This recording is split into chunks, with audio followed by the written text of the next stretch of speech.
Hello everyone, I am Ifra. Hope you are doing well. तो start करते हैं आज का टॉपिक। हम जीएसटी में इनपुट सर्विस डिस्ट्रीब्यूटर के बारे में पढ़ रहे थे, जिसमें हमने उसका कुछ इंट्रोडक्शन देखा था कि उसका मतलब क्या होता है। अगर उसका हेड ऑफिस एक जगह है और ब्रांचेस अलग अलग जगह पे है तो इनपुट टैक्स क्रेडिट मतलब कि आईटी से कौन क्लेम कर सकता है। तो वापस आते हैं अपने थियोरेटिकल नोट्स पर। तो एक बार मैं बता देती हूँ, इनपुट टैक्स क्रेडिट एक टैक्स पेयर होता है जो कि इनवॉइसेस रिसीव करता है for services use by it's branches. यहाँ पे हमने देखा था बैंगलोर क्या है, हेड ऑफिस। तो इसमें ही बैंगलोर ने क्या किए थे, इनवॉइस को रिसीव किया था जो कि सर्विस यूज की गई है इसके ब्रांचेस के बिहाफ पर। ठीक है, तो इनवॉइस तो इसने रिसीव किया, बट यहाँ पर बात आती है क्या आईटीसी मतलब कि input tax credit ISD Bangalore जो होगा वो क्लेम कर सकते हैं या नहीं। तो आईटीसी जो क्लेम करेगा वो कौन करेंगे, सर्विसेज किसके थ्रू यूज की गई है, चेन्नई के थ्रू, यहाँ पर मुंबई के और कोलकाता तीनों ब्रांचेस के थ्रू सर्विसेज का यूज किया गया है। तो यहाँ पर जो हेड ऑफिस है बैंगलोर, जो हेड ऑफिस बैंगलोर है वो इसको क्लेम नहीं कर सकता अकेले। कौन करेगा, चेन्नई, मुंबई और कोलकाता मतलब कि जो ब्रांचेस ने इसको सर्विसेज यूज किया है वही इसके लिए आईटीसी के लिए क्लेम करेंगी। ठीक है, तो यहाँ तक तो हमने समझ लिया था। अभी नेक्स्ट टॉपिक पर आते हैं।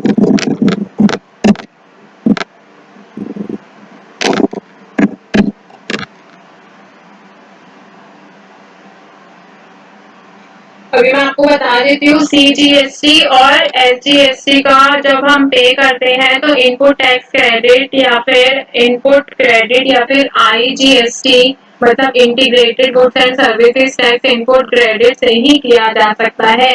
तो आईजीएसटी का जो पे करते हैं हम वो किससे करते हैं, आईजीएसटी इनपुट क्रेडिट से ही हो सकता है। जबकि आईजीएसटी इनपुट क्रेडिट का यूज किसी भी मतलब दूसरी तरह के जीएसटी टैक्स, जैसे दूसरे तरह की बोलूँ तो सीजीएसटी या फिर एसजीएसटी को पे करने के लिए भी किया जा सकता है। तो आपको समझ आया मैंने क्या बताया है कि सीजीएसटी और एसजीएसटी के जो हम पेमेंट करते हैं वो नॉर्मल तरीके से इनपुट क्रेडिट या फिर आईजीएसटी इनपुट क्रेडिट से ही किया जा सकता है। किसकी पेमेंट, सीजीएसटी और एसजीएसटी की। और आईजीएसटी की जो पेमेंट होती है वो सिर्फ किससे ही कर सकते हैं, आईजीएसटी इनपुट क्रेडिट से ही हो सकता है, सिर्फ इनपुट क्रेडिट से नहीं हो सकता। पूरा होना चाहिए आईजीएसटी इनपुट क्रेडिट। तो जबकि आईजीएसटी इनपुट क्रेडिट का यूज किसी भी दूसरे तरह के जीएसटी मतलब एसजीएसटी और सीजीएसटी के पेमेंट के लिए यूज हम कर सकते हैं। तो इस तरह से टैक्स की जो पेमेंट करने के लिए सेल सेंटर्स के पास क्या होता है, काफी ऑप्शंस होते हैं। तो हम वही समझेंगे आज कि जब हम टैक्स को पे करते हैं तो सेल सेंटर के पास क्या ऑप्शंस आते हैं। तो यहाँ पे हम एक एक करके देखेंगे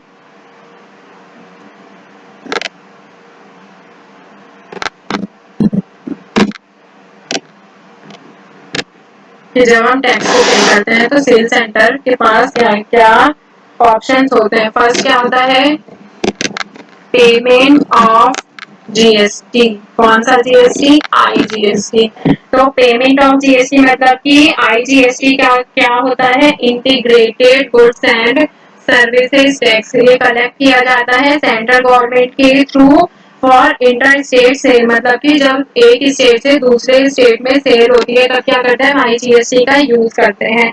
तो आई होप इतना तो क्लियर हो गया होगा आईजीएसटी होता क्या है, बेसिक सी चीज है।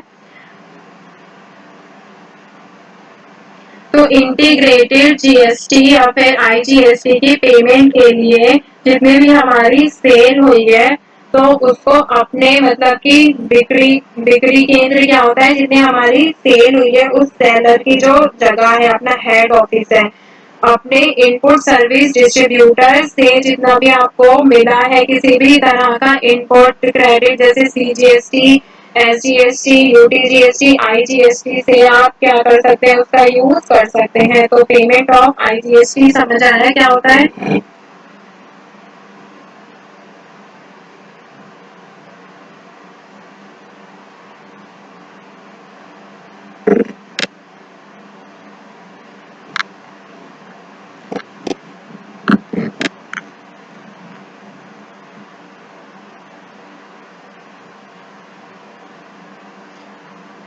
तो सेकेंड ऑप्शन लिखते हैं आगे,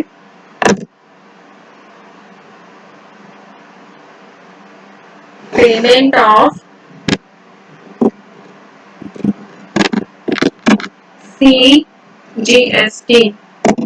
अब CGST जिसको नहीं पता है उनके लिए बता देती हूँ, CGST क्या होता है, central goods and services tax होता है। It is collected by the central government on an inter state sale, मतलब कि एक ही स्टेट में जब सप्लायर भी होता है, एक ही स्टेट पे परचेजर भी होता है, तब क्या पे करते हैं हम, CGST। तो अभी क्या है, पेमेंट ऑफ CGST। तो for payment of CGST sales center can use only two types of input credit received from their IST। तो यहाँ पे क्या कहा गया है कि CGST की पेमेंट के लिए सेल सेंटर अपने इनपुट सर्विस डिस्ट्रीब्यूटर से प्राप्त सिर्फ दो प्रकार की इनपुट क्रेडिट का ही यूज कर सकते हैं। तो CGST की जब हमें पेमेंट करनी होती है तो सेल सेंटर के पास कौन सा ऑप्शन होता है, दूसरा, पेमेंट ऑफ CGST। तो इसमें आप दो तरह की इनपुट क्रेडिट का यूज कर सकते हैं, CGST और IGST। ठीक है, थर्ड पे आते हैं,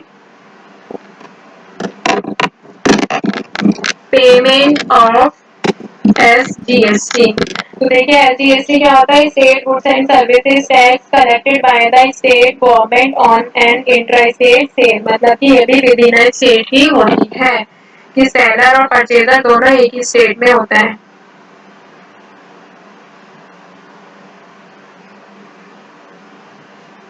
तो देखिए पेमेंट ऑफ CGST में क्या थे, सेल सेंटर के पास ये दो ऑप्शन थे इनपुट क्रेडिट को पे करने के लिए, सॉरी इनपुट क्रेडिट का यूज कर सकते हैं। कौन से दो ऑप्शन थे वो, CGST और IGST। ऐसे ही क्या होगा, सेम ही रहेगा, बस CGST की जगह SGST आ जाएगा। तो SGST की पेमेंट के लिए सेल सेंटर अपने इनपुट सर्विस डिस्ट्रीब्यूटर से मिली सिर्फ दो प्रकार की इनपुट क्रेडिट का ही यूज कर सकता है। कौन सी, SGST और IGST। तो आई होप इतना क्लियर हो गया होगा। तीन तरह के ऑप्शंस आते हैं किसके पास, यहाँ पे मैं लिख देती हूँ, उसकी हेडिंग नहीं लिखी थी।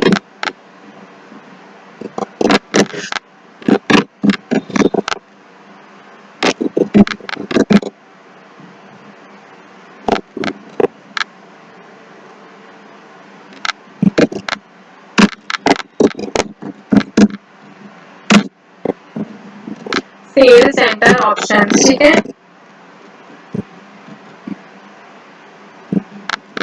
तो तीन तरह के ऑप्शंस आते हैं, IGST पे करने की, CGST और SGST। तो अभी हम आगे बात करते हैं कि GST के रजिस्ट्रेशन से अलग, मतलब कि it is necessary to get separate registration, के अलग रजिस्ट्रेशन लेना जरूरी होता है इसमें। तो अगर कोई बिजनेस ऑर्गेनाइजेशन या फिर कोई इनपुट सर्विस डिस्ट्रीब्यूटर की तरह इनपुट सर्विस डिस्ट्रीब्यूटर के रूप में काम करना चाहता है तो जीएसटी में अलग से इनपुट सर्विस डिस्ट्रीब्यूटर, मतलब कि ISC के रूप में रजिस्ट्रेशन करवाना पड़ता है। तो यहाँ पे एक क्वेश्चन आएगा, क्या जरूरी होता है अलग से सेपरेट रजिस्ट्रेशन कराना GST में? तो हाँ, जरूरी होता है। As an input service distributor आपको GST में रजिस्ट्रेशन कराना पड़ता है। मतलब ये होता है कि ऐसा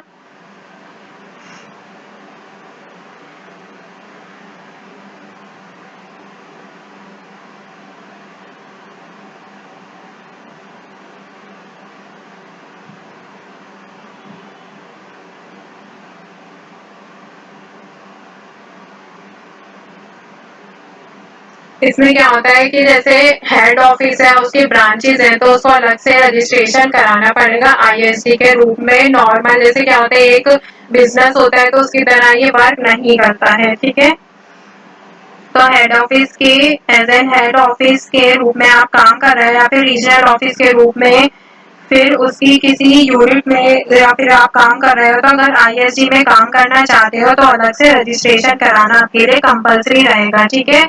इनपुट सर्विस डिस्ट्रीब्यूटर के लिए ना सिर्फ रजिस्ट्रेशन का फॉर्म अलग होता है, बल्कि GST की जो रिटर्न्स होती हैं वो भी नॉर्मल बिजनेसमैन से अलग तरह से भरी जाती हैं, ठीक है। उनका टर्नओवर कितना भी कम या ज्यादा हो उन्हें अलग से ISD के एज एन ISD मतलब इनपुट सर्विस डिस्ट्रीब्यूटर में रजिस्ट्रेशन करवाना पड़ता है, चाहे टर्नओवर कितना भी हो, इस बात से फर्क नहीं पड़ता है।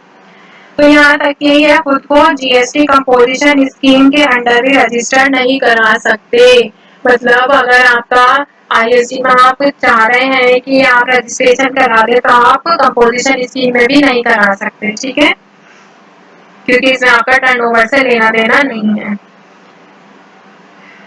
तो ये जो रूल्स है उन बिजनेसमैन पर अप्लाई होते हैं जो GST इम्पोज होने से पहले सर्विस टैक्स सिस्टम में या फिर input service distributor as a registered है, ठीक है।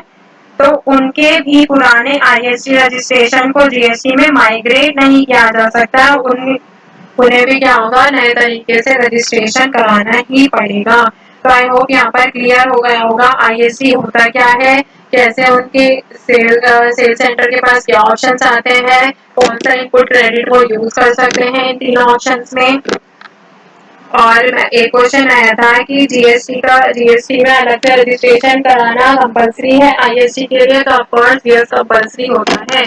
तो टॉपिक होता है यहाँ पर कंप्लीट ISD का। मिलते हैं नेक्स्ट सेशन में, stay tuned and thank you.